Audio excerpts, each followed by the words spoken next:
En el día de la gran cena familiar, mi hija siseó: «Cállate, viejo. A nadie le interesan tus historias». En un instante, todo cambió. Me levanté, me fui, bloqueé el acceso a las cuentas, cancelé su hipoteca y me fui del país. La traición es algo simple. Las consecuencias no lo son. Al día siguiente, mi teléfono parpadeó con 104 llamadas perdidas. Antes de continuar, por favor, suscríbete al canal y déjanos saber desde dónde nos escuchas en los comentarios. El tenedor tembló en mi mano, solo un poco. No lo suficiente para que alguien en la mesa lo notara, pero yo lo sentí. Basta, viejo. A nadie le importan tus historias. Estamos aquí para celebrar, no para escuchar sobre tus días de gloria. La voz de Valeria cortó el aire del comedor como una lámina de metal. Los 3 amigos que ella había invitado, nombres que ya había olvidado, de repente encontraron sus platos fascinantes. Ricardo, mi yerno, sonrió con desdén a su teléfono, desplazando el dedo por la pantalla. El esqueleto del pavo yacía entre nosotros, casi limpio. Yo había estado hablando de 1985, de los $800 que había reunido para alquilar mi primer espacio en el taller mecánico, del gerente del banco que se había reído de mí hasta sacarme de su oficina. Estaba a mitad de explicar cómo había dormido en el taller ese primer invierno, para ahorrar el dinero del alquiler cuando ella me interrumpió. Ahora, el silencio presionaba contra mis tímpanos. Dejé el tenedor con cuidado. Miré a mi hija. Su rostro mostraba pura irritación, la mandíbula tensa, los ojos entrecerrados. No era vergüenza por hablarme así frente a los invitados, ni arrepentimiento, solo molestia porque yo había interrumpido el flujo de su gran cena familiar. La cena que yo había hecho posible, en la casa que yo había hecho posible. Me puse de pie lentamente. Mis rodillas crujieron. 67 años arrastrándome debajo de autos, levantando motores, arrodillado sobre concreto. Alcancé mi chaqueta en el respaldo de la silla. Me la puse con movimientos que mantuve deliberados y tranquilos. ¿A dónde vas? La voz de Valeria subió de tono ahora. Todavía no hemos comido el postre. Caminé hacia la puerta principal. Detrás de mí, Ricardo le susurró algo al hombre sentado a su lado. Capté las palabras. Finalmente, el tipo nunca sabe cuándo dejar de hablar. La puerta se cerró con un clic suave, no con un golpe. No les daría ese gusto. Afuera, el aire de noviembre mordía a través de mi camisa. Había estacionado en la calle como de costumbre. La camioneta gris oscuro de Ricardo ocupaba la mayor parte del camino de entrada. Esa camioneta costaba más que mis primeros 3 autos combinados. Financiada, por supuesto. Todo con Ricardo era financiado, apalancado, prestado contra el mañana. Pasé junto al nuevo paisajismo que Valeria había instalado el mes pasado. Árboles ornamentales, piedra importada, iluminación de acento que hacía brillar todo el jardín delantero como una página de revista. Ella me había enviado fotos por mensaje. Luego mencionó que al paisajista todavía había que pagarle $2,200. Yo había enviado el cheque esa tarde. El vino que había traído estaba sin abrir en su encimera de granito. Una botella de $40. La bolsa de regalo con el marco de fotos. Plata antigua. Del tipo que Valeria solía admirar en los escaparates cuando era pequeña. Probablemente todavía estaba donde la había dejado junto a la puerta. Mi auto arrancó al primer giro. Un sedán de 20 años, mantenido como equipo quirúrgico. Me alejé de la acera, viendo la casa encogerse en mi espejo retrovisor.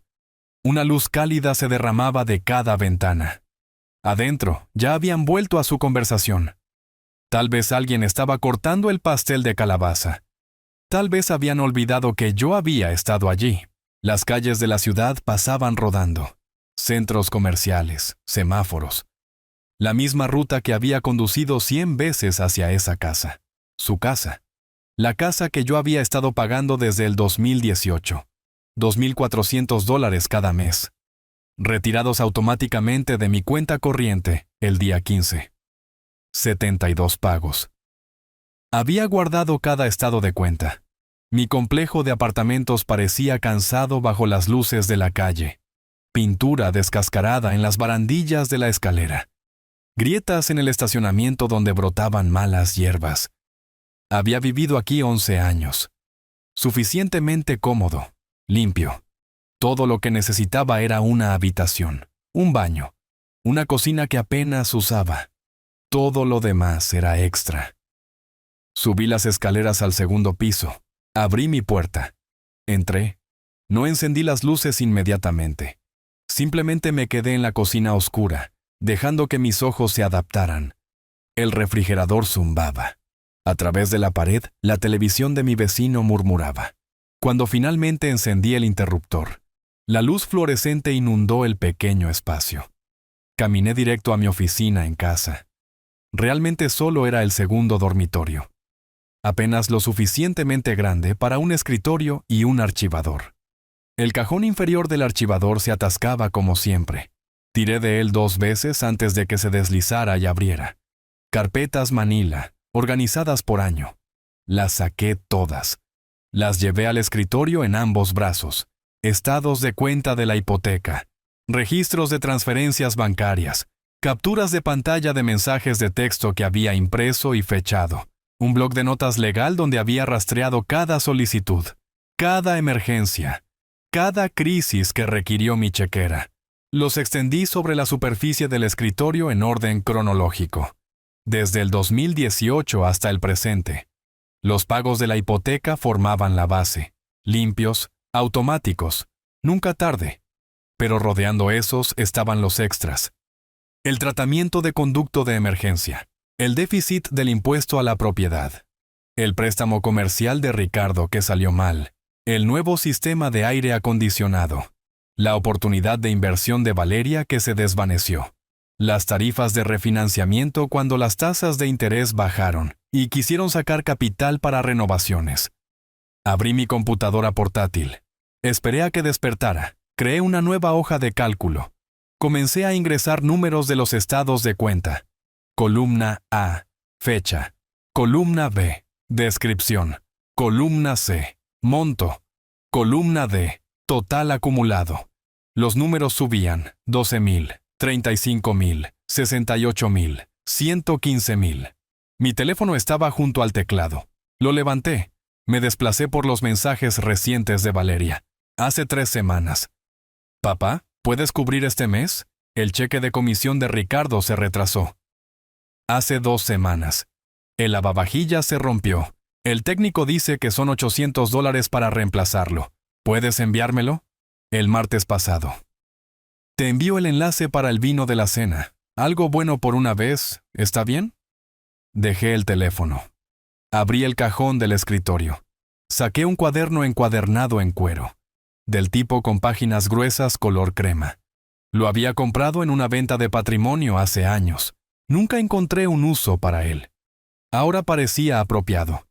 Destapé un bolígrafo. Escribí en la parte superior de la primera página, 15 de diciembre. Luego, debajo, comencé una lista. Frases cortas. Elementos de acción. Cada uno simple, ejecutable, final. Cuando terminé de escribir, miré la hora. Casi medianoche. Levanté mi teléfono de nuevo. Busqué en mis contactos hasta la letra I. Ignacio.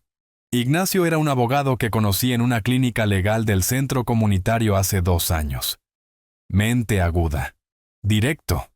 No perdía tiempo en cortesías ni en inflar sus facturas. Me había ayudado con mi testamento y con la revisión de algunos contratos cuando vendí el taller mecánico. Nos habíamos mantenido en contacto. Un café ocasional. Él sabía que yo no era del tipo que llamaba a menos que importara. El teléfono sonó 4 veces. Esperaba el correo de voz. Era tarde, el día después de la fiesta. Pero contestó. Ignacio, soy Héctor. Mi voz salió firme, calmada. Como si estuviera ordenando repuestos a un proveedor. Necesito verte mañana por la mañana, a primera hora. Pausa breve. Luego. ¿Qué tan temprano? ¿A las 8 te sirve? Estaré allí. ¿Todo bien? Miré los documentos cubriendo mi escritorio. Los números en mi hoja de cálculo. la lista en el cuaderno. Lo estará, dije. ¿Te veo mañana? Terminé la llamada antes de que pudiera hacer más preguntas.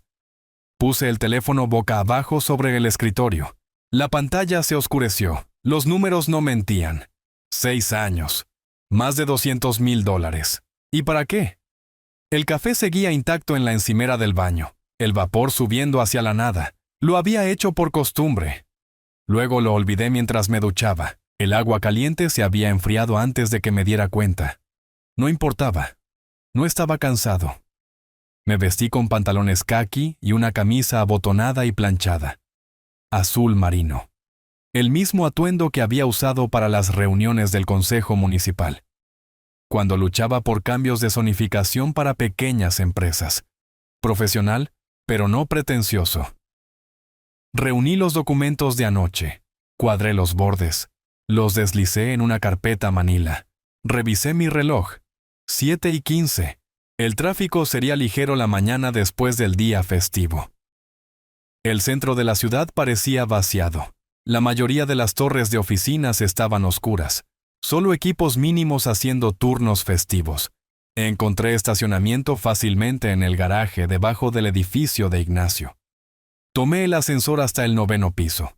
El directorio del vestíbulo listaba su firma. Ignacio y Asociados. Oficina 92. Llegué 16 minutos antes. Me senté en una de las sillas de cuero frente al escritorio de recepción. No había recepcionista hoy, solo yo y el zumbido de las luces del techo. A las 8 en punto, Ignacio emergió del pasillo. Cincuentón, con canas en las sienes. Llevaba jeans y un suéter en lugar de su traje habitual. Llevaba una taza de viaje. Héctor. Extendió su mano, la estreché. Pasa. Su oficina daba al río. Fotos familiares alineadas en la credenza. Esposa, 2 hijas, un perro cobrador dorado, título de abogado. Membresías profesionales y marcos. Todo limpio, organizado, intencional. Señaló una silla frente a su escritorio. ¿Qué está pasando? Deslicé la carpeta a través de la madera pulida. Él la abrió. Comenzó a leer el primer documento. Un estado de cuenta hipotecario del banco. Sus ojos se movieron hacia abajo en la página. Luego pasó a la siguiente hoja. Transferencia bancaria. Otro estado de cuenta hipotecario. Un intercambio de mensajes de texto impreso. Su expresión cambió de interés cortés a algo más difícil de leer. ¿Cuánto tiempo?, preguntó. 6 años. Desde el 2018. Continuó leyendo. Sacó el bloc de notas legal donde yo había rastreado los pagos suplementarios. Pasó su dedo por la columna de números. Cuando terminó, dejó todo con cuidado. Se giró hacia su computadora. Escribió algo. Estudió la pantalla. Estatutos locales, capítulo 689, dijo, señalando su monitor. Revocación de donaciones bajo circunstancias específicas. Una de esas circunstancias es la ingratitud extrema o el abuso por parte del receptor. Me miró. Basado en lo que me has mostrado, tienes fundamentos. La casa sigue siendo legalmente tuya. La escritura de donación puede ser rescindida. ¿Cómo funciona? Él abrió otro documento en su pantalla. Presentamos una revocación notariada de la escritura de donación con el registrador del condado. Notificamos al banco que cesas los pagos e invocas tu derecho a reclamar la propiedad. Congelamos o cerramos cualquier cuenta conjunta. ¿Cronograma? Puedo tener el papeleo listo en 3 días. La presentación toma otros 2. Pero hay una cuestión estratégica. Se recostó en su silla. Presentas esto. Tu hija lo sabrá inmediatamente. ¿Estás preparado para esa conversación? Pensé en la cara de Valeria al otro lado de la mesa. La irritación, el desprecio, la sonrisa burlona de Ricardo. La forma en que todos volverían a reírse una vez que yo me fuera. Quiero que se enteren en el peor momento posible, dije. No cuando yo esté aquí para escuchar excusas. La expresión de Ignacio no cambió, pero algo en sus ojos se agudizó. Comprensión. Asintió lentamente. ¿Cuándo? Me voy del país el 15 de diciembre, a un país en el trópico. Me quedaré un tiempo. Él sacó una calculadora, tecleó números, escribió algo en un bloc de notas, lo deslizó a través del escritorio hacia mí. 7,600 dólares. Ese es tu gasto total documentado, dijo. Hipoteca, suplementos, emergencias, todo. Hizo una pausa.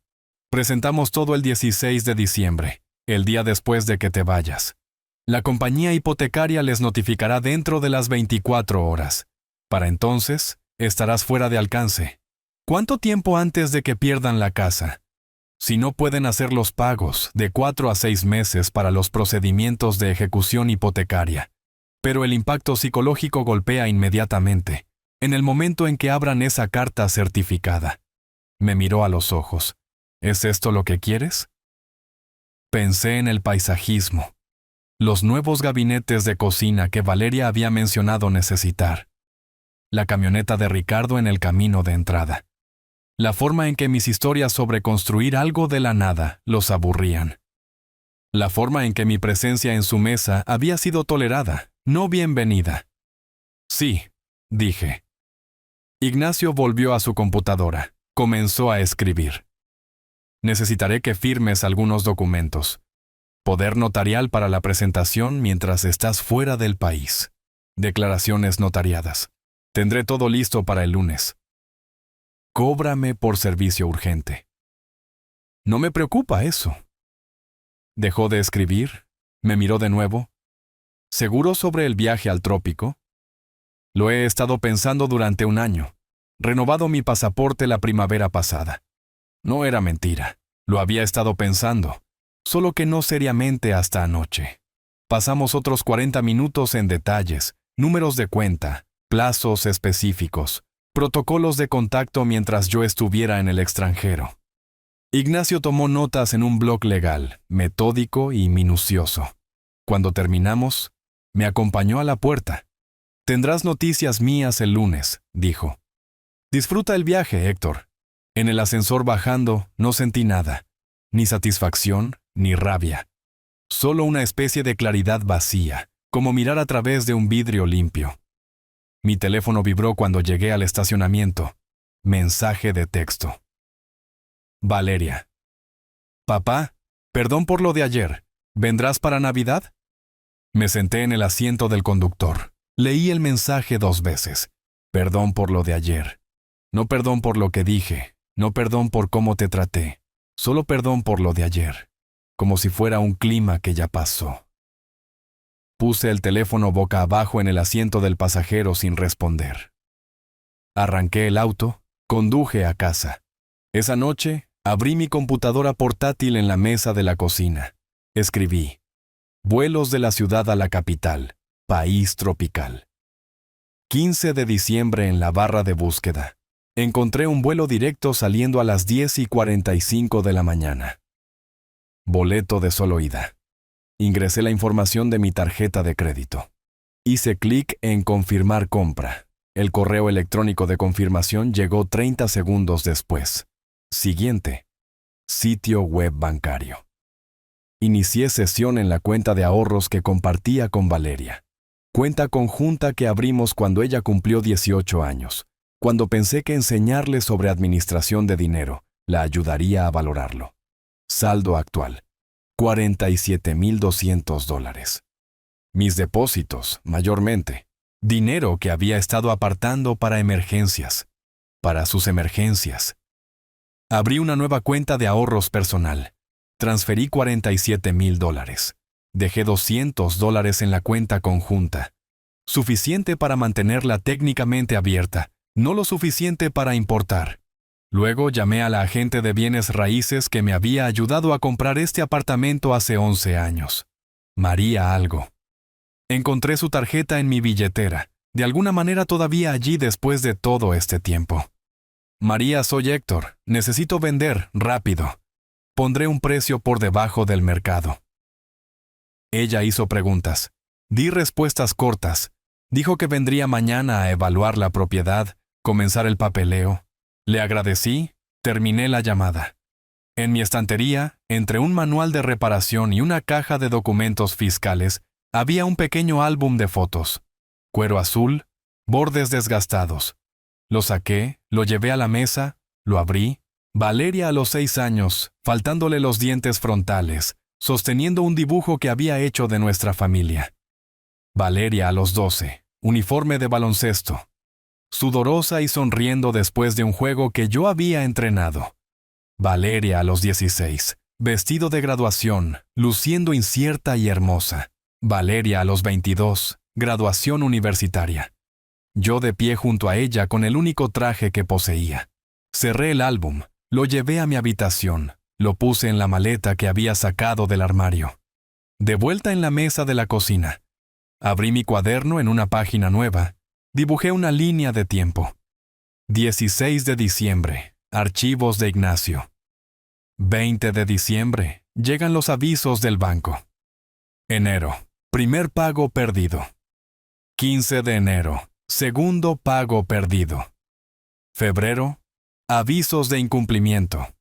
Marzo, comienzan los procedimientos de ejecución hipotecaria. Mi teléfono vibró de nuevo. Otro mensaje de texto de Valeria. ¿También puedes enviar ese pago para el paisajista? Está preguntando de nuevo. Guardé todo el hilo de texto en mi computadora portátil. Capturas de pantalla fechadas, organizadas.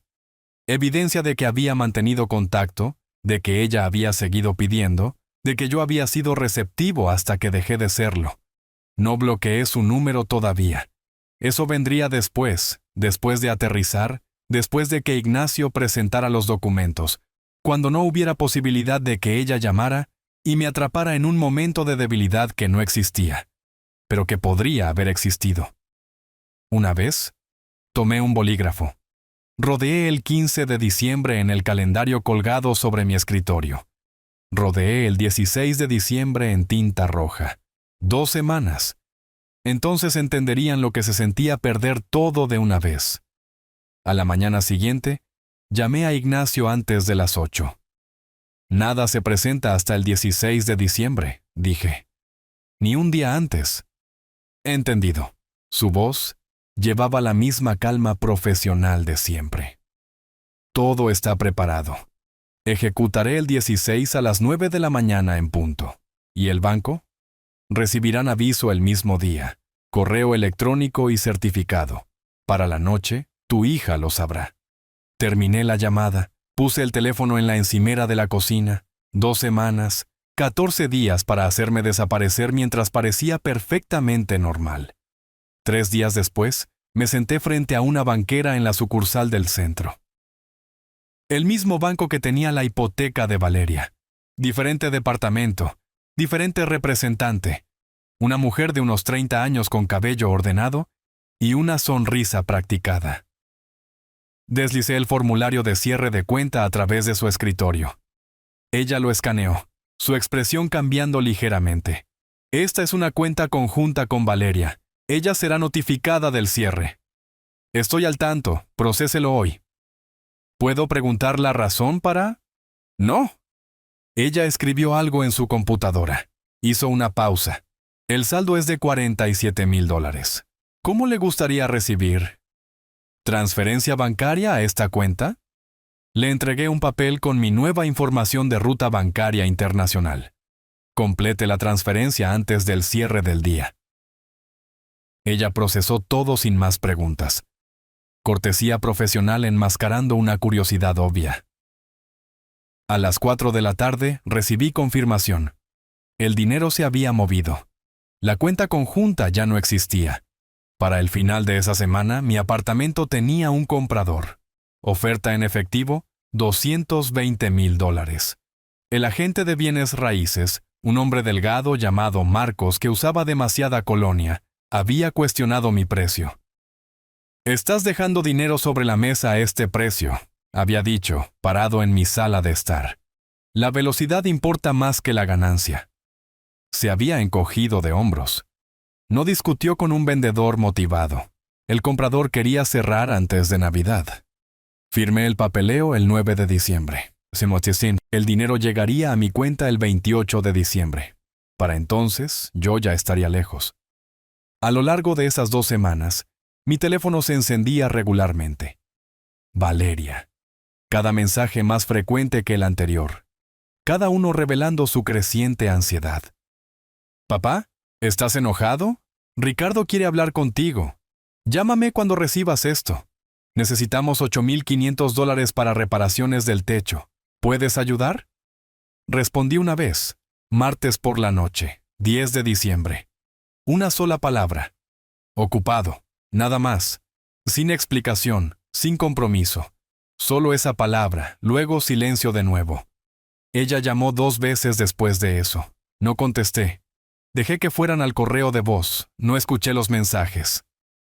El 14 de diciembre, me reuní con Cecilia, la agente inmobiliaria, en una cafetería. Tenía unos 50 años, cabello con vetas grises, recogido hacia atrás, vestida con un blazer profesional que había visto unos cuantos cierres de negocios. Ignacio me la había recomendado. Discreta, experimentada. Sabía cómo manejar situaciones complicadas sin hacer preguntas innecesarias. Deslicé una carpeta a través de la pequeña mesa. Adentro, detalles de la propiedad de la casa de Valeria, información de la hipoteca, valor de mercado estimado basado en comparables recientes. Cecilia la abrió, escaneó la primera página, me miró. ¿Esta es la casa de tu hija? Será mía de nuevo, pronto. Ella me estudió por un momento. Luego, esto es delicado, asumo. Muy, pero completamente legal. ¿Puedes manejarlo? He manejado cosas peores.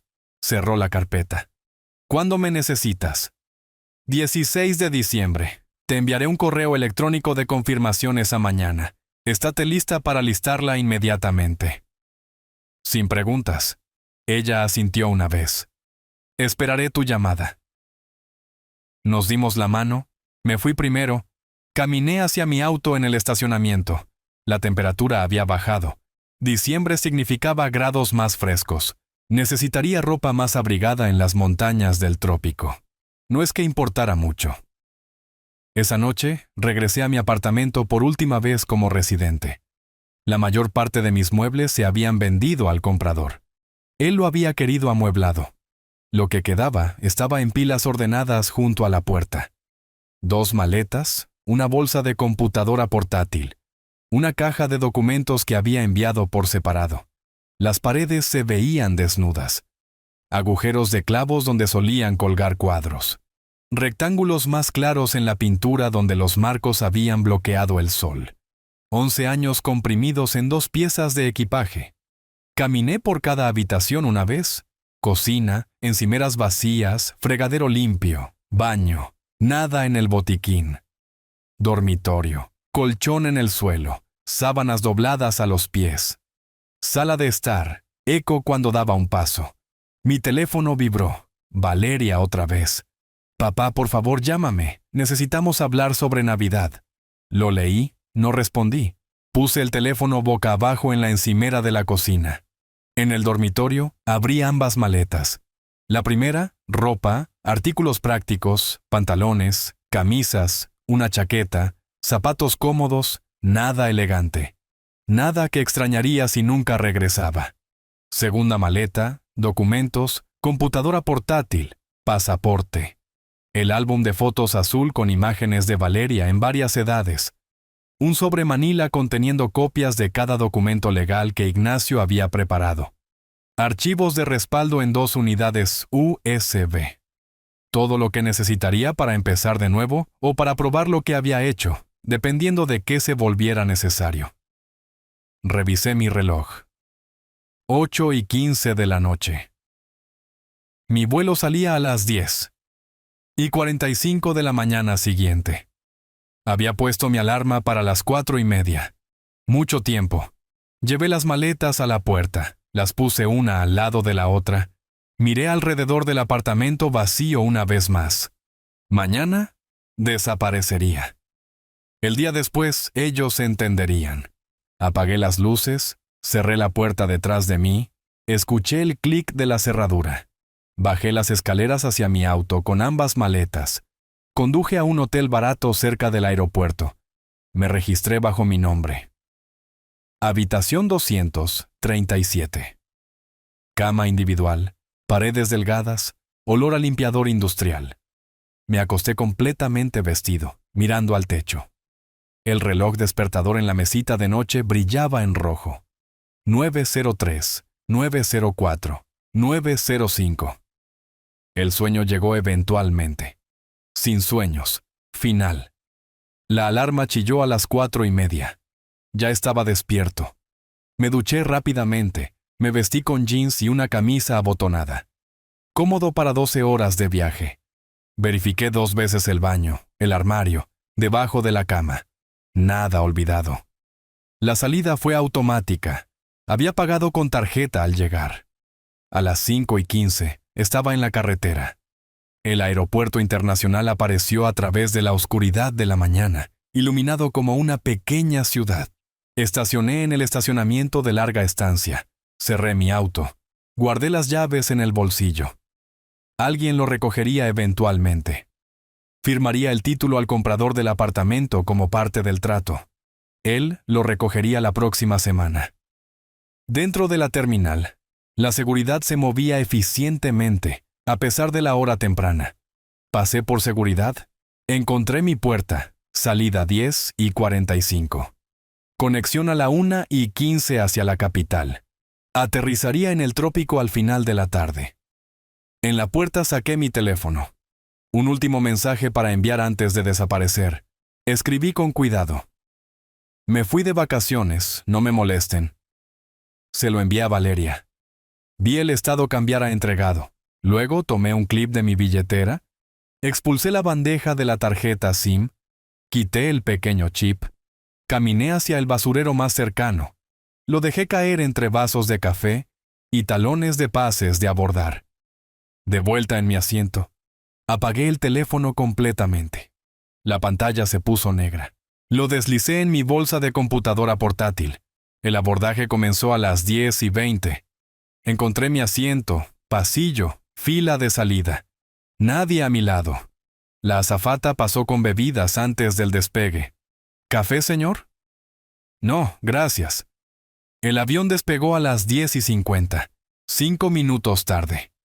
Vi la costa encogerse a través de la ventana. Tierra verde, agua azul, luego nubes, luego nada. Abrí mi computadora portátil. Revisé documentos que había descargado antes de irme. Registros de propiedad, estados de cuenta bancarios, la línea de tiempo de Ignacio. Todo organizado, respaldado, listo. No necesitaba internet. Solo confirmación de que no había olvidado nada. No lo había hecho. La escala vino y se fue. Compré un sándwich que no comí. Abordé el segundo vuelo. Dormí durante la mayor parte. La capital apareció a través de huecos en las nubes, montañas, techos de tejas rojas, vegetación verde densa. El avión descendió, las ruedas tocaron concreto. Estaba a 5 horas y 2,000 millas de distancia. Aduanas tomó 20 minutos. Mostré mi pasaporte, expliqué que estaba visitando por turismo, quedándome 2 meses inicialmente. El oficial selló la página sin interés. Bienvenido.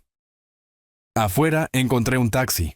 Le di al conductor una dirección en el pueblo en las montañas, al oeste de la ciudad. El apartamento que había alquilado en línea, $950 al mes, amueblado, contrato a corto plazo. El propietario me había enviado por correo electrónico las llaves y el código de la puerta. El taxi serpenteó por calles que no conocía, pasando negocios con letreros en español, parques con árboles desconocidos. Todo se sentía distante, separado. Exactamente lo que necesitaba. El complejo de apartamentos estaba en una ladera con vista a las montañas. Construcción moderna, paredes blancas, puerta de seguridad. Pagué al conductor, llevé mis maletas 2 tramos de escaleras, unidad 3B. La llave funcionó al primer intento. Adentro, pisos de baldosas, muebles básicos, cocina pequeña, dormitorio con un colchón decente, un balcón con vista al valle. Dejé mis maletas. Caminé hacia la ventana. El sol se estaba poniendo detrás de las montañas, volviéndolo todo naranja y púrpura. Desempaqué la computadora portátil, me conecté a la red Wi-Fi. La contraseña estaba pegada al enrutador. Inicié sesión. Abrí mi cliente de correo electrónico, pero no revisé mensajes. Aún no. En su lugar, hice café usando la máquina que encontré en la cocina. Me senté en el balcón. Respiré aire que no olía como mi antigua ciudad. A la mañana siguiente en casa, mientras yo dormía a través de la diferencia horaria, Ignacio entró al juzgado a las 9 de la mañana en punto. Se acercó a la ventanilla del secretario. Deslizó un archivo sobre el mostrador. Revocación de escritura de donación, dijo. Propiedad en la calle principal del barrio residencial. El secretario lo selló. Oficial, registrado, archivado. Simultáneamente, Ignacio dejó caer un sobre en la ranura de correo fuera del juzgado. Dirigido al Departamento de Mitigación de Pérdidas del banco. Adentro, notificación oficial de que Héctor cesaba todas las obligaciones de pago de la hipoteca. Efectivo el 1 de enero de 2025. Para el final de la tarde, hora local, el sistema del banco procesó la notificación. Protocolos automatizados activados. Un correo electrónico generado. Una carta certificada impresa. Valeria estaba en casa cuando su teléfono vibró. Lo levantó, vio al remitente. El banco. Lo abrió. Imaginó su cara volviéndose blanca, la forma en que su mano debió haber temblado. La confusión, luego la fría expansión de la comprensión. Se lo mostró a Ricardo. Lo leyeron juntos en la pantalla de su teléfono, luego en su computadora portátil. Su patrocinador de pago hipotecario se ha retirado de la obligación financiera. Pago de $2,400 vencido para el 1 de enero de 2025. La falta de pago resultará en procedimientos de incumplimiento y posible ejecución hipotecaria. La voz de Ricardo, imagino, salió estrangulada. ¿Qué significa esto? ¿Él? ¿Tu papá hizo esto? Valeria intentó llamarme inmediatamente. Mi número sonó una vez en el vacío celular. Luego nada. El teléfono estaba apagado en el cajón de mi apartamento en el trópico, a 3 zonas horarias de distancia. Ella llamó de nuevo, 20 veces en una hora. Cada llamada no iba a ninguna parte, sin correo de voz, sin conexión, solo silencio. Ella envió mensajes de texto, 50 mensajes para la medianoche. Papá, contesta, esto es serio. Recibimos un aviso del banco. Llámame de inmediato. Papá, ¿dónde estás? Tu teléfono no funciona, por favor. Lo que sea que esté mal, podemos arreglarlo. Ninguno de ellos entregado. El teléfono no existía más, no de ninguna manera significativa. Ricardo abrió su cuenta bancaria en su computadora portátil. Saldo corriente, $1,200. El pago de la hipoteca, $2,400. ¿De dónde se supone que vamos a sacar los otros $1,200 para Año Nuevo? Su voz llevaba el borde del pánico. Valeria no respondió. Estaba llamando al antiguo socio comercial de Héctor, un hombre llamado Patricio, que había comprado la mitad del equipo del taller cuando Héctor se retiró. Señor Patricio, soy Valeria. ¿Ha sabido de mi padre recientemente? ¿Héctor? No en meses. ¿Por qué? ¿Algo anda mal? Yo no puedo contactarlo. Si sabe de él, por favor dígale que me llame. Ella intentó con 3 ex colegas más. Ninguno de ellos había sabido de mí. Ninguno sabía a dónde me había ido. Para la medianoche, Valeria dejó su último correo de voz. Nunca lo escuché. El teléfono permaneció oscuro en el cajón. Pero más tarde, mucho más tarde, escucharía la grabación. Papá, por favor, tengo miedo. Solo, por favor, llámame. En el trópico, me senté en mi balcón en el calor de la tarde, mirando montañas que no podía nombrar. Mi teléfono permaneció apagado adentro. Sabía lo que estaba pasando en el norte. Podía imaginarlo claramente. No necesitaba verlo. Había desaparecido. Y allá atrás, su mundo estaba comenzando a colapsar. La luz de la mañana me despertó el 17 de diciembre, sin necesidad de alarma. Mi reloj biológico no se había ajustado a la hora local todavía. Hice café en la pequeña cocina, lo llevé al balcón. Las montañas se elevaban en la distancia, verdes y afiladas contra el cielo azul. El aire olía diferente aquí, más limpio de alguna manera, menos pesado. Había estado inalcanzable durante 36 horas. ¿Suficiente tiempo? De mi cajón del dormitorio, recuperé mi teléfono y la tarjeta SIM local que había comprado en el aeropuerto. Inserté el chip con cuidado. Presioné el botón de encendido. La pantalla se iluminó. Me conecté al Wi-Fi. Entonces comenzaron las notificaciones. Ping, ping, ping, ping. Los números subían. 47, 63, 81, 92, 104 llamadas perdidas. 87 de Valeria. 12 de Ricardo. 5 de números desconocidos. Probablemente el banco. Tal vez cobradores de deudas ya circulando. El icono de correo de voz mostraba 35 mensajes. La bandeja de entrada estaba llena. Presioné reproducir en el primer mensaje. Puse el teléfono en altavoz. Lo puse sobre la mesa. La voz de Valeria salió, aguda y furiosa. ¿Cómo pudiste hacernos esto? Después de todo lo que nosotros, después de que yo, ¿vas a destruirnos? Salté hacia adelante. Mensaje 15. El tono había cambiado. Ahora estaba llorando. Papá, por favor, llámame. Podemos arreglar esto. Lo que sea que dije, lo que sea que hice. Lo siento. Solo llámame. Salté hacia adelante de nuevo. Mensaje 28.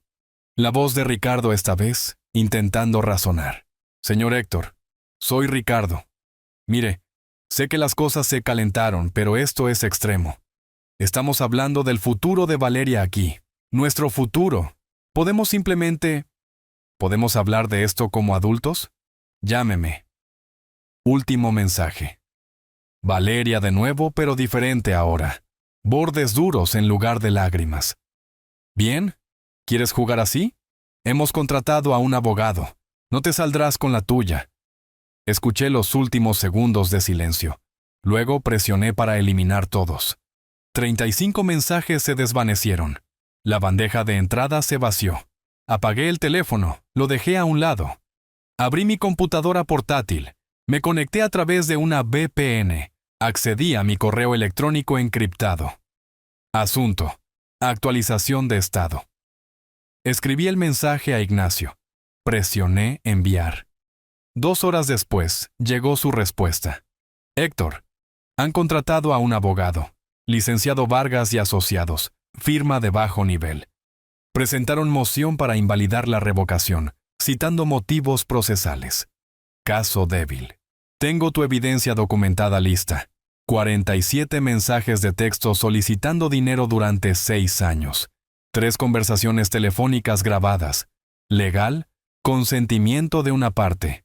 2 declaraciones juradas de vecinos por abuso verbal. No tienen nada. Fecha de corte probable a mediados de febrero si presionan. Aconsejo quedarse tranquilo. 1. Lo leí 2 veces. Lo guardé en una carpeta marcada legal. Cerré la computadora portátil. Durante la siguiente semana monitoreé la situación desde la distancia. Cada mañana revisaba el correo electrónico. Ignacio enviaba actualizaciones cada pocos días. Valeria había contratado a Vargas por $200 la hora.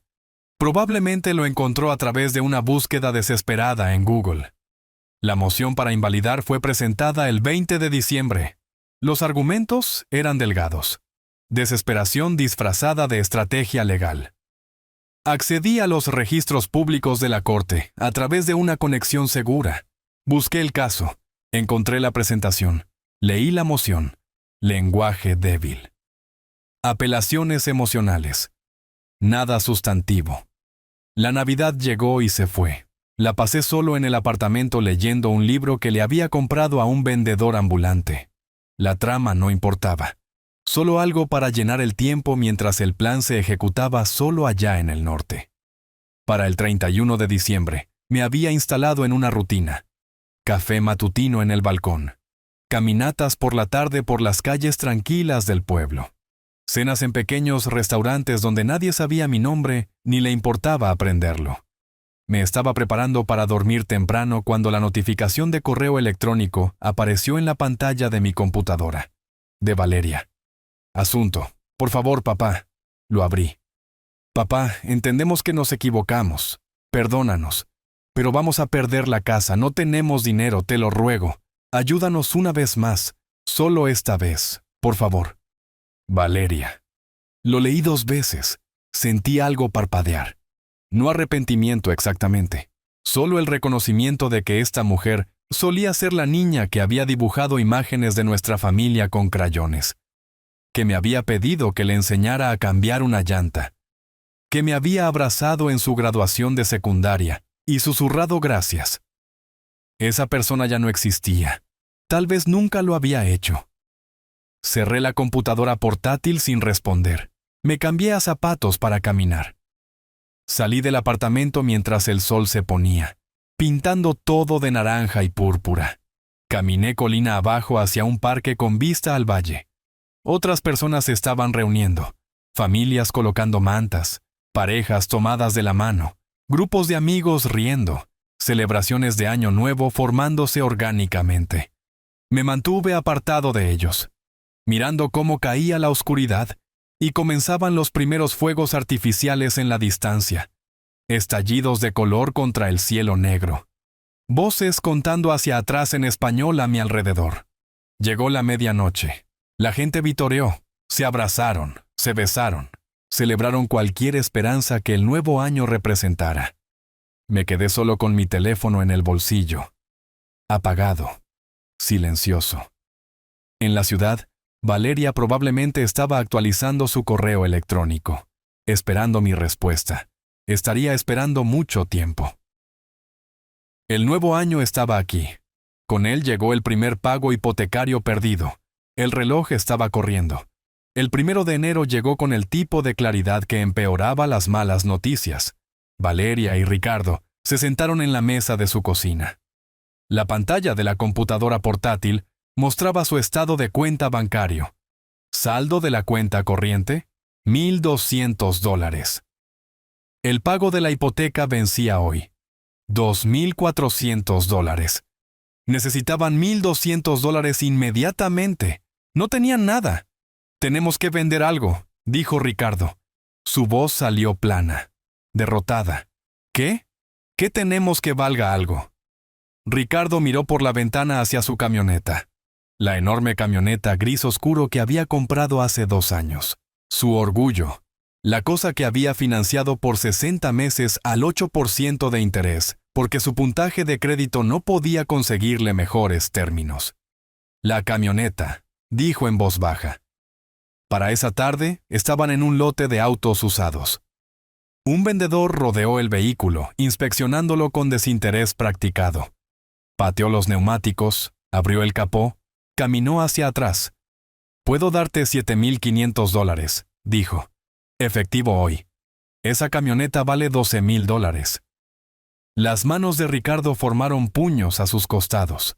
¿Lo sabes? El vendedor se encogió de hombros. No cuando necesitas vender en 2 horas, no lo vale. 7,500 o buena suerte en los anuncios clasificados. Ricardo miró su camioneta. El libro de pagos estaba en la guantera. Todavía debía $19,000 por ella. 8,500, dijo. Final. El vendedor consideró, asintió. Trato. Ricardo firmó el título. Tomó el efectivo. Llamó a un taxi desde el lote. No miró hacia atrás. Durante la semana siguiente, juntaron el resto. Valeria pidió prestados $3,000 a 2 amigos diferentes. Llamadas telefónicas incómodas. Promesas de pagar pronto que sonaban huecas incluso mientras las hacía.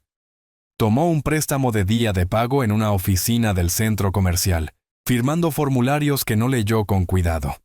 $1,000 al 35% de interés a pagar en 30 días.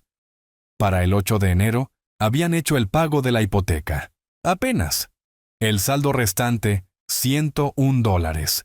Suficiente para tal vez 4 días más si eran extremadamente cuidadosos. Pero a mediados de mes, su abogado llamó con noticias. El licenciado Vargas extendió documentos sobre su escritorio. Teléfono presionado entre el hombro y la oreja. Hay una discrepancia de fechas aquí, dijo. Diciembre de 2018 en la escritura, pero el sello del notario dice diciembre de 2019. Valeria se inclinó hacia adelante en su silla frente a él. ¿Qué significa eso? Significa que tenemos motivos para impugnar. No es mucho, pero es algo. ¿Podemos ganar? Vargas vaciló. Luego, podemos retrasar, tal vez. Presentó la moción el 15 de enero. Error técnico en la documentación de donación. Solicitud para invalidar la revocación basada en deficiencia procesal. 3 días después, recibí el correo electrónico de Ignacio en el Trópico. Héctor. Moción presentada por la contraparte. Error administrativo en la fecha de la escritura. Diciembre 2018 versus diciembre 2019 en el notario. Audiencia judicial programada para el 10 de febrero.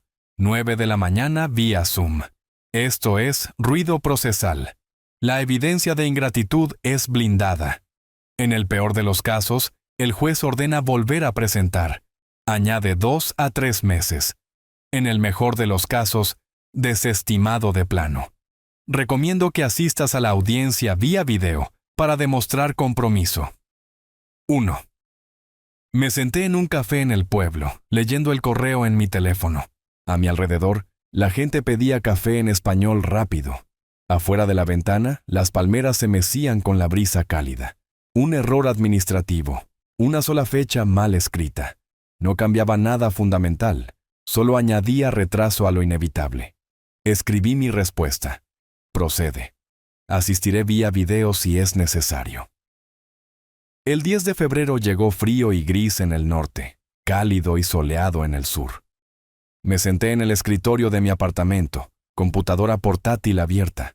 Me vestí con una camisa abotonada, casual de negocios para la corte. La pared detrás de mí estaba en blanco y neutral, nada indicaba mi ubicación. A las 9 de la mañana me uní a la reunión de Zoom. El secretario de la corte me admitió en la sala virtual. En mi pantalla, el juez Hernández, finales de los 50, anteojos de lectura, expresión seria. Valeria y Ricardo en un cuadro, sentados en una mesa con Vargas entre ellos. Ignacio en otro cuadro, el fondo de su oficina familiar. El juez habló primero. Estamos aquí con respecto a Wells Morgan contra Wells. Moción para invalidar la revocación de donación. Abogado, proceda. Vargas se aclaró la garganta. Su señoría, mi cliente cometió un error. Un solo error durante una festividad estresante. Pero esta revocación fue ejecutada con prisa maliciosa, evidenciada por los errores administrativos. El señor Héctor está intentando dejar a su hija sin hogar por una discusión. El turno de Ignacio. Su voz salió calmada y clara. Su señoría, el error administrativo es irrelevante.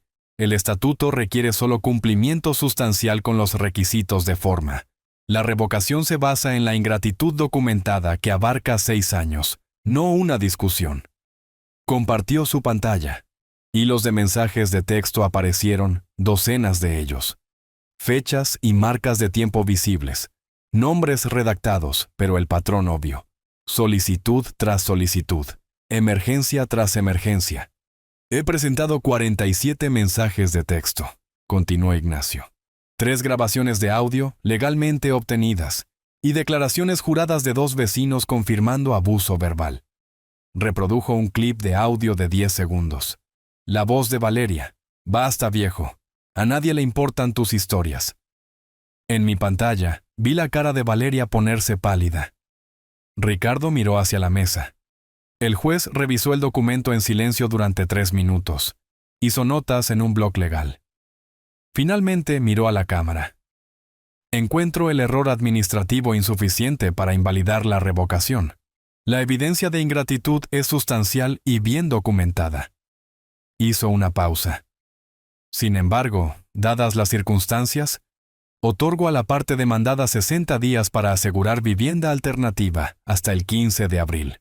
La revocación se mantiene. El señor Héctor retiene plenos derechos de propiedad.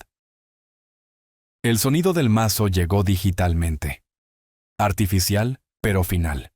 Vargas cerró su carpeta. Las manos de Valeria cubrieron su rostro.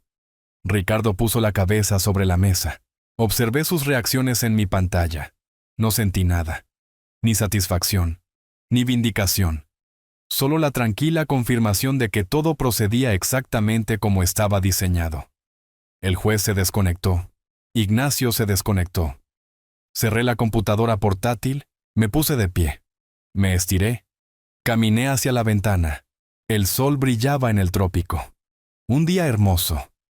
En el norte, Valeria y Ricardo se sentaron en silencio después de que terminó la reunión. La pantalla mostraba "La reunión ha terminado" en letras grises. Ricardo habló primero. 60 días. 15 de abril. Valeria no respondió. Solo miró fijamente a la pared. Mi teléfono vibró. Mensaje de texto de Ignacio. Victoria limpia. Revocación confirmada. 60 días para desalojar. Próximo paso, listar la propiedad. ¿Listo? Escribí de vuelta. ¡Listo! El juez les había dado 60 días. No sería suficiente. Ricardo caminaba por la sala. 6 pasos hacia la ventana. Giro. 6 pasos de vuelta al sofá. Sus manos formaban puños. Soltaba. Formaba de nuevo. «Esto es tu culpa». Su voz salió tensa, rabia controlada apenas atada. «Todo esto, esa cena. Cállate, viejo. ¿Recuerdas haber dicho eso?» Valeria se sentó en el sofá, ojos rojos e hinchados. «Oh, ¿así que esto es todo culpa mía? Tú estabas allí. No dijiste nada. No le dijiste que sus historias eran aburridas. No, solo te sentaste allí sonriendo a tu teléfono». La discusión murió tan rápido como comenzó. ¿Cuál era el punto? La corte había fallado. Les quedaban 54 días. 2 semanas después, Valeria se reunió con una agente inmobiliaria en una cafetería del centro. Había encontrado a la mujer por recomendación de una amiga. Planes desesperados se formaron en la mente de Valeria. Vender la casa ellos mismos. Dividir la ganancia con su padre. Todos se van con algo. La agente abrió su tableta. Escribió la dirección. Tocó la pantalla un par de veces. Entrecerró los ojos. Luego miró a Valeria con algo parecido a lástima. «Señora Wells Morgan, usted no es la propietaria legal de esta propiedad». «¿Qué quiere decir? Hemos vivido aquí por 6 años. Vivir en algún lugar no te hace el dueño». Giró la tableta. Le mostró a Valeria la pantalla. «¿Ve esto? Propietario registrado. Héctor. Revocación presentada el 16 de diciembre. Aprobada el 10 de febrero. Usted figura como ocupante, no propietaria». El café en la taza de Valeria se enfrió mientras miraba las palabras en la pantalla. En el sur, me senté en el escritorio de mi apartamento, leyendo el correo de Ignacio. Héctor. Actualización. Casa legalmente tuya de nuevo. Hipoteca impaga. El banco exige 220,000. Saldo más penalidades. Valor de mercado actual. 385,000. Opciones. 1. Dejar que el banco ejecute. Daña tu crédito. Toma 6 meses. 2. Vender ahora. Efectivo rápido. Corte limpio. Tu decisión. 1. Escribí mi respuesta sin dudarlo. Véndela. Ponle precio en 360,000. Contacta a Cecilia. Quiero que se haga en 30 días. Hice clic en enviar. Cerré la computadora portátil. No quería ser dueño de esa casa. No quería los pagos de la hipoteca. No quería ninguna conexión con ella. Venta rápida. Corte limpio. Seguir adelante. Cecilia recibió mi autorización el 2 de marzo. Para el 4 de marzo, había tomado fotos del listado, caminando por la casa mientras Valeria y Ricardo estaban en el trabajo. Un fotógrafo capturando cada habitación. Puesta en escena profesional. Iluminación brillante. El lugar se veía mejor en fotos de lo que nunca se había visto en persona. Valeria llegó a casa esa noche para encontrar una caja de seguridad en la puerta principal y un letrero de «Se vende» plantado en el césped. Me llamó inmediatamente. La llamada no entró. Número bloqueado. Intentó mi correo electrónico, rebotó. Dirección ya no válida. Intentó enviar mensajes de texto. El mensaje falló al entregarse. Me había hecho inalcanzable, completamente. La semana siguiente, Valeria y Ricardo comenzaron a buscar viviendas de alquiler. Con su ingreso combinado de $75,000 al año, podían pagar tal vez $1,500 al mes en alquiler. Pero cada apartamento requería depósito de seguridad, primer mes, último mes, tarifas de solicitud. Total por adelantado, $4,500 a $5,000. Tenían tal vez $3,000 restantes después de los gastos de vida. Valeria le devolvió un portapapeles a la gerente de una oficina de alquiler. La mujer escribió en su computadora, frunció el ceño. Lo siento. Su puntaje de crédito es: requerimos 650 mínimo. Ustedes están en 590. Podemos pagar depósito extra, el doble. La política es la política, lo siento. Intentaron en 6 lugares más. Mismo resultado. Los pagos perdidos de la hipoteca habían destruido su crédito. Nadie les alquilaría. Para el 12 de marzo, Cecilia me trajo una oferta. Una pareja joven, compradores por primera vez, trato en efectivo, $360,000, sin contingencias de inspección. Cierre rápido. Acepté en 1 hora. La venta se cerró el 26 de marzo. Recibí $360,000. Pagué el saldo de $220,000 del banco. Pagué $3,000 en costos de cierre. Beneficio neto, $137,000. Transferí el dinero a mi cuenta en el trópico. La casa ya no era mía, ya no era de ellos. Se fue. El 15 de abril llegó frío y gris. El sheriff del condado llegó a las 9 de la mañana en un vehículo marcado, profesional, no agresivo, solo haciendo su trabajo. Llamó a la puerta. Ricardo respondió. Amigos, necesito que salgan para las 5 de la tarde. Tomen lo que puedan, el resto será despejado mañana. Valeria apareció detrás de Ricardo. Su voz salió pequeña. ¿A dónde se supone que debemos ir? La expresión del sheriff se suavizó ligeramente. Ese no es mi departamento, señora, pero necesitan salir. Habían estado empacando durante días. Maletas, cajas, bolsas de basura llenas de ropa. Ricardo había comprado un auto usado, un sedán pequeño, después de vender la camioneta. 9 años de antigüedad, 140,000 millas, pero funcionaba. Lo cargaron metódicamente. Caja de platos en el maletero, bolsa de basura de ropa en el asiento trasero, maleta en el portaequipajes del techo, atada con cuerdas elásticas, álbumes de fotos, una lámpara, electrodomésticos de cocina, lo que cupiera. Los muebles se quedaron, el sofá que habían comprado a crédito, la mesa del comedor, las camas. Demasiado grandes para el auto, demasiado caro alquilar un camión. Los vecinos miraban desde las ventanas y puertas. No ofrecieron ayuda, solo miraron. A las 4:30, el auto estaba lleno. El asiento trasero apilado hasta el techo. El maletero apenas cerraba. Ricardo caminó por la casa una última vez. Habitaciones vacías, agujeros de clavos en las paredes, rectángulos más claros en la pintura donde solían colgar cuadros. Se alejaron a las 4:45. Valeria no miró hacia atrás. Ricardo lo hizo una vez por el espejo retrovisor. El Motel Sol estaba en las afueras de la ciudad, cerca de la autopista. Motel económico. Tarifas semanales anunciadas en un letrero descolorido en el frente. $65 por noche. Valeria se paró en el mostrador mientras un empleado aburrido pasaba su tarjeta de crédito. 65 por noche. La salida es a las 11 de la mañana. ¿Necesitan más noches? Tienen que volver y pagar.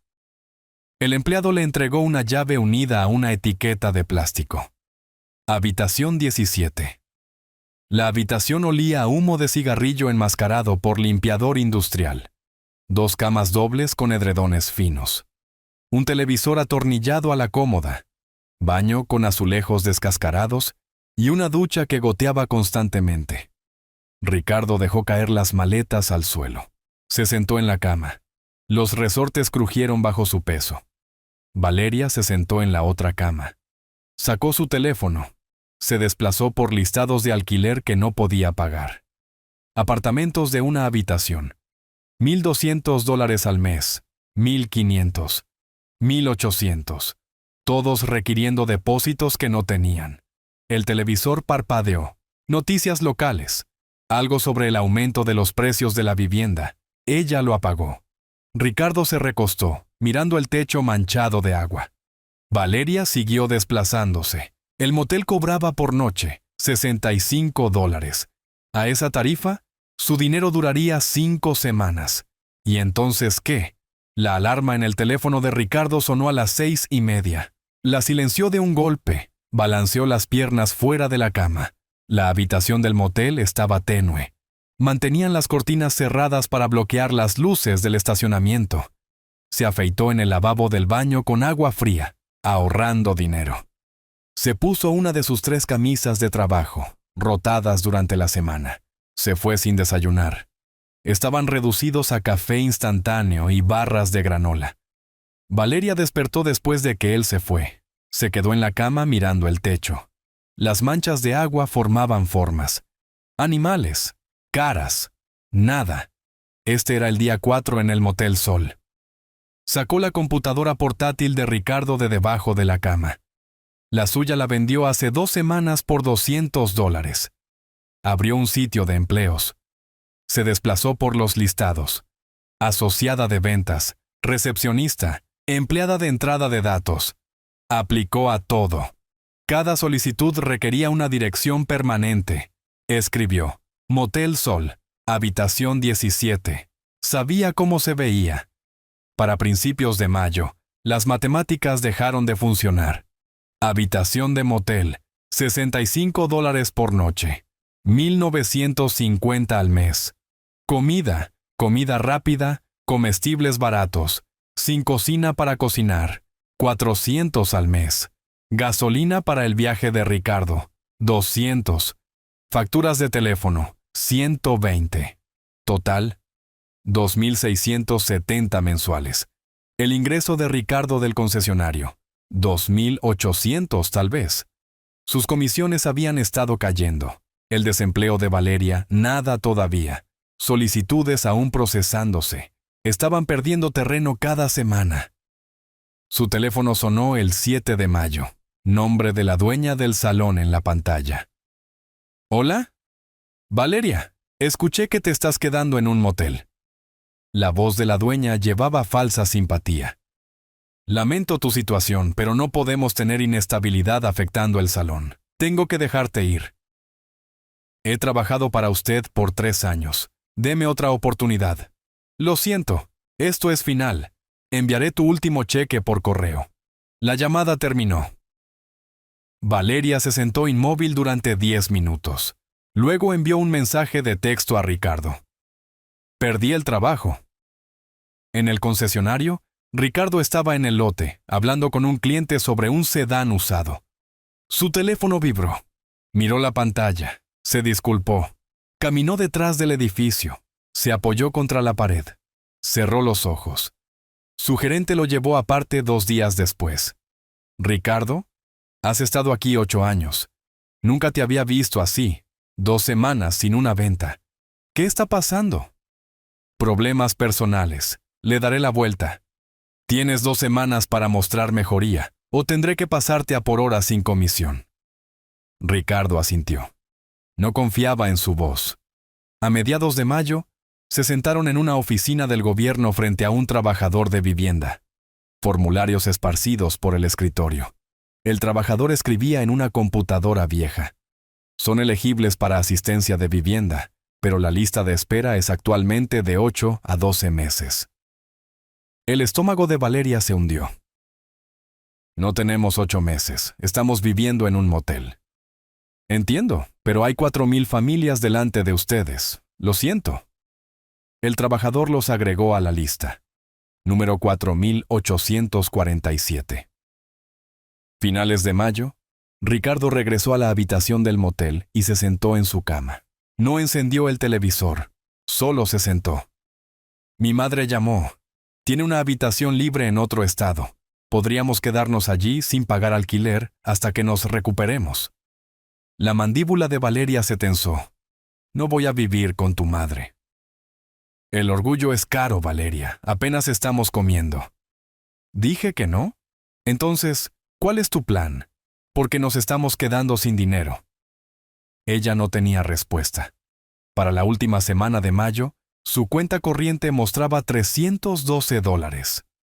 El próximo cheque de pago de Ricardo no llegaba hasta dentro de una semana. Comenzaron a saltarse comidas. El teléfono de Valeria fue cortado. No pudo pagar la factura de $120. Ricardo mantuvo su teléfono, pero apenas lo cargaba. Conservando electricidad. 31 de mayo. Noche. Valeria pidió prestado el teléfono de Ricardo. Abrió LinkedIn. La única plataforma social donde mi perfil todavía existía, donde no la había bloqueado. Me encontró. Foto de perfil de hace 3 años. Última publicación de noviembre, antes de la cena familiar. Antes de todo. Escribió con cuidado. Borró oraciones. Las reescribió. Lo leyó en voz alta, en voz baja. Papá, sé que destruí todo. Fui una hija terrible. Pero estamos en el fondo. Ricardo quiere irse. Estoy perdiendo todo. No estoy pidiendo dinero. Solo hazme saber que estás vivo. Que en algún lugar allá afuera hay alguien para quien alguna vez importé. Valeria. Ella presionó enviar. Miró la pantalla. Enviado hace 3 horas. Actualizó. Nada. En el trópico, rara vez revisaba LinkedIn. Pero esa noche, algo me hizo abrirlo. Tal vez hábito, tal vez curiosidad. La notificación apareció, mensaje de Valeria. Hice clic en él, leí lentamente. Papá, sé que destruí todo. Lo leí 2 veces. Sentí algo parpadear. Tal vez lástima. Tal vez solo reconocimiento de lo bajo que había caído. La niña que solía dibujar imágenes de nuestra familia con crayones. Que me había pedido que le enseñara a cambiar una llanta. Luego recordé la cena. Su cara al otro lado de la mesa. El desprecio. El rechazo público. La forma en que todos se habían reído después de que me fui. Cerré el mensaje. No respondí. Apagué la computadora portátil. Caminé hacia el balcón. El sol se estaba poniendo detrás de las montañas, volviéndolo todo naranja y púrpura. Mañana borraría el mensaje. Esta noche solo vería el cielo cambiar de colores. En el norte, Valeria se sentó en la cama del motel. Teléfono en mano. Actualizó LinkedIn. Sin respuesta. Sin notificación de lectura. Nada. Ricardo llegó del trabajo. Vio su cara. No preguntó. Sacó hamburguesas del menú de $2 de una bolsa de papel. Comieron en silencio. El televisor permaneció apagado. No podían permitirse la distracción. Ricardo habló desde su cama. No va a responder. Valeria siguió actualizando de todos modos. La pantalla mostraba lo mismo cada vez. Mensaje enviado. Sin respuesta. Ella estaba esperando que yo la salvara. Yo no iba a ir. El café en el pueblo se había convertido en mi rutina matutina. Llegaba a las 8, pedía café, abría mi libro de texto de alemán. La mesera sabía mi pedido sin preguntar. Conjugar verbos se sentía productivo. Con propósito. Pero las noches eran diferentes. Cada noche durante 3 semanas. El mismo sueño. Valeria a los 7 años, corriendo hacia mí después de la escuela con un dibujo que había hecho. Nuestra casa. Figuras de palitos tomados de la mano. Un sol amarillo en la esquina. Yo la levantaba sobre mis hombros mientras ella reía. Luego el sueño cambiaba. Valeria adulta en la mesa de la cena, su cara torcida con desprecio. A nadie le importan tus historias, viejo. Me despertaba con sudores fríos, el corazón martillando. Para el amanecer, estaría en el balcón, mirando a la nada. 8 de junio. Revisión de correo electrónico matutina. La mayoría de los mensajes eran spam o boletines. Entonces, uno de una dirección desconocida llamó mi atención. Teresa.Martínez. Salón. Asunto. Sobre Valeria. Casi lo borré. Luego lo abrí. Señor Héctor, sé que esto no es asunto mío, pero Valeria ha estado viviendo en su auto durante las últimas 2 semanas. Ella y Ricardo se están divorciando. Se ve terrible. He ofrecido ayuda, pero ella se niega. No sé si usted debería saber esto, pero si queda alguna humanidad en usted, ella es su hija. Necesita ayuda. Teresa Martínez. Lo leí 3 veces. Mis manos temblaban. El café se derramó sobre el borde de mi taza en la mesa del balcón. Levanté mi teléfono, marqué a Ignacio. Respondió al segundo timbre. «Ignacio, necesito que encuentres a alguien». ¿A quién? Valeria, mi hija. Necesito saber dónde está, qué está haciendo. Pausa, luego. ¿Estás seguro de que quieres saber? Contrata a alguien hoy. Pagaré lo que cueste. Ignacio escuchó algo en mi voz, no hizo preguntas. Tendré información preliminar dentro de 48 horas.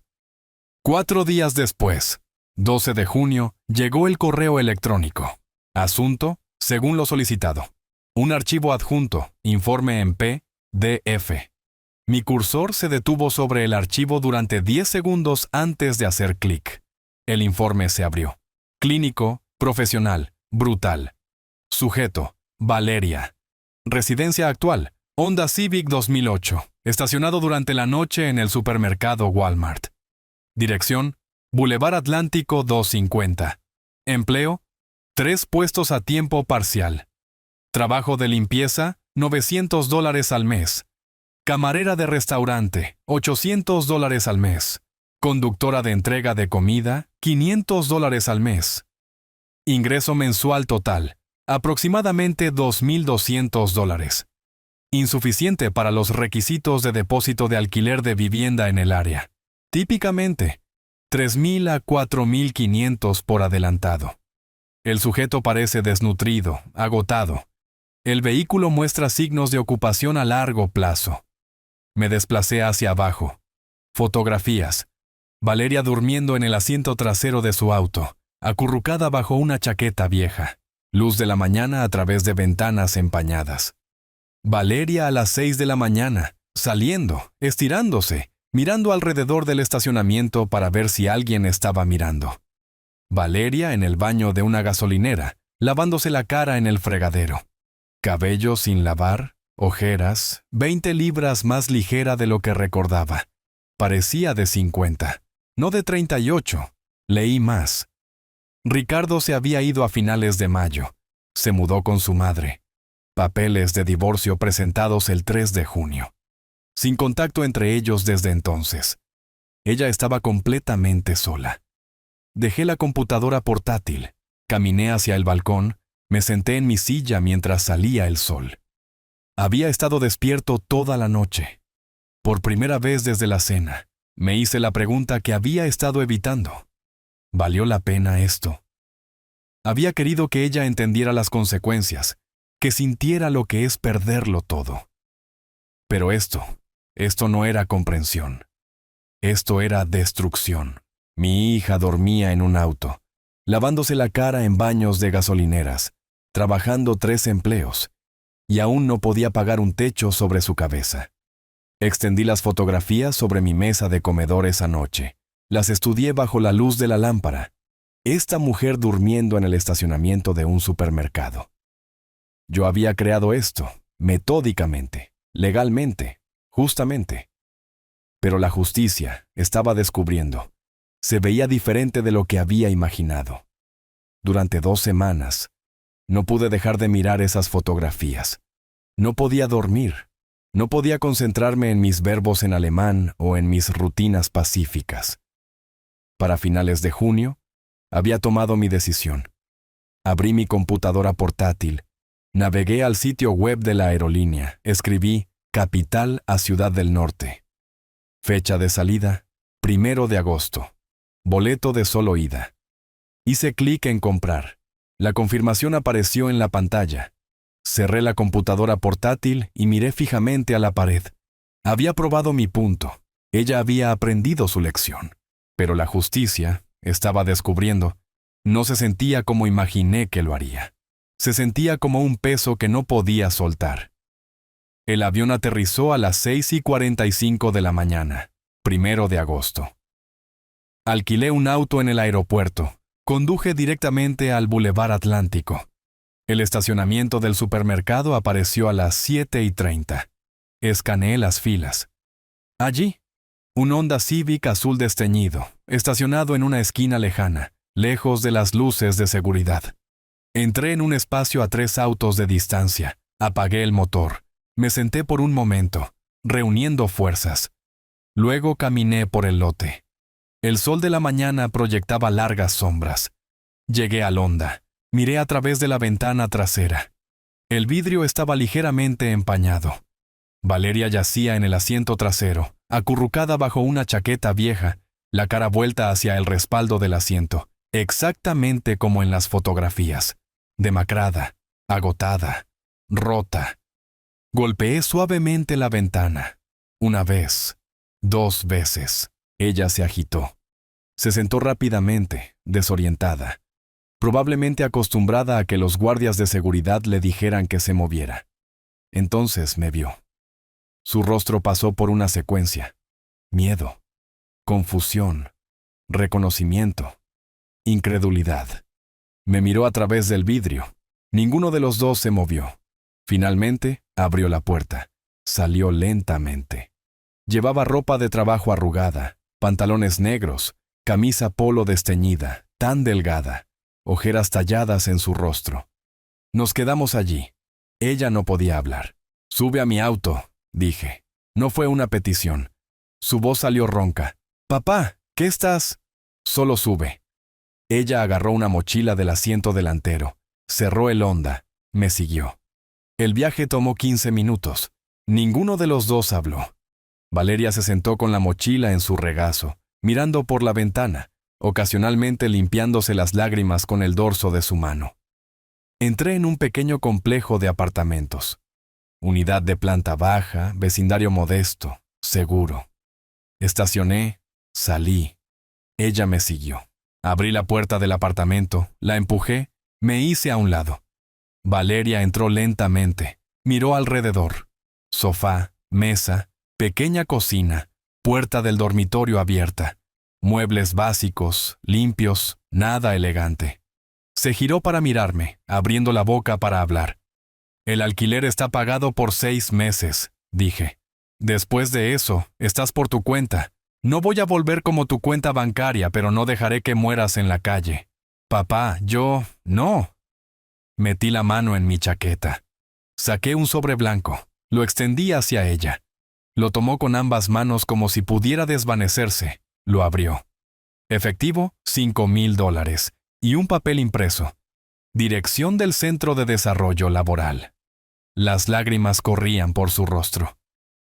«No te he perdonado», dije. «Tal vez nunca lo haré, pero eres mi hija, y esa es una línea que no cruzaré. Lo siento mucho, por todo, por esa noche, por... Lo sé, pero lo siento no arregla esto. Solo tú puedes arreglar esto». Señalé el sobre. $5,000 y esa dirección, servicios de colocación laboral. Úsalo sabiamente. «Esto es demasiado, no puedo». «Esto es todo lo que obtienes. Haz que cuente». Caminé hacia la puerta, hice una pausa con mi mano en la manija. «Construye algo, o no lo hagas. Tu elección ahora. Te veré de nuevo». La miré por última vez. No lo sé. Me fui sin más respuesta. Caminé hacia mi auto, entré, arranqué el motor. En el espejo retrovisor, podía ver la puerta del apartamento todavía abierta. Valeria parada allí, mirándome irme. No dejé la ciudad inmediatamente. Durante 2 semanas me quedé en un hotel en el centro, contactando a Ignacio diariamente. A través de sus contactos, supe que ella había encontrado trabajo. Recepcionista en una clínica dental. 42,000 al año. Comenzó 3 días después de que le diera el apartamento. Se había inscrito en terapia a través de un centro de salud comunitario. Llegando a tiempo, manteniendo la cabeza baja, reconstruyendo. Observé desde la distancia. Nunca hice contacto. 28 de agosto, mi último día. Conduje a un cementerio en el lado sur antes de mi vuelo nocturno. Caminé hacia una tumba que no había visitado en años. Me quedé allí durante 20 minutos, manos entrelazadas. Mis labios se movieron, no hablando en voz alta, no del todo en silencio. Finalmente asentí una vez, me giré, caminé de regreso a mi auto. En el aeropuerto, sentado en la puerta, mi teléfono vibró. Mensaje de texto de un número desconocido. Gracias. No merezco esto, pero cambiaré. Lo prometo. Valeria. Lo leí. Mi pulgar se detuvo sobre el botón de responder. Se detuvo. Luego bloqueé la pantalla. Guardé el teléfono. Me puse de pie cuando llamaron a mi grupo de abordaje. En el avión, me acomodé en mi asiento junto a la ventana. Vi la ciudad desaparecer abajo mientras subíamos. Pensé en los 9 meses desde aquella cena. Cada decisión, cada consecuencia. Este final. Pensé en el sobre con efectivo, la llave del apartamento que había dejado en la encimera de la cocina. El mensaje de texto sentado sin respuesta en mi teléfono. La guerra había terminado. No con victoria o derrota, sino con justicia. Ya no tenía familia, no de la manera en que alguna vez la tuve, pero tenía algo que casi había perdido. Mi dignidad, mi autorrespeto, el conocimiento de que no sería usado de nuevo. Ella tenía una oportunidad ahora. 6 meses de refugio, $5,000, un trabajo, un camino hacia adelante. Lo que ella hiciera con eso ya no era mi responsabilidad. Había trazado la línea y eso era suficiente. Si te gustó esta historia, por favor dale me gusta a este video. Suscríbete al canal y comparte tus impresiones sobre esta historia en los comentarios. Para escuchar la siguiente historia, haz clic en el cuadro de la izquierda. Gracias por ver.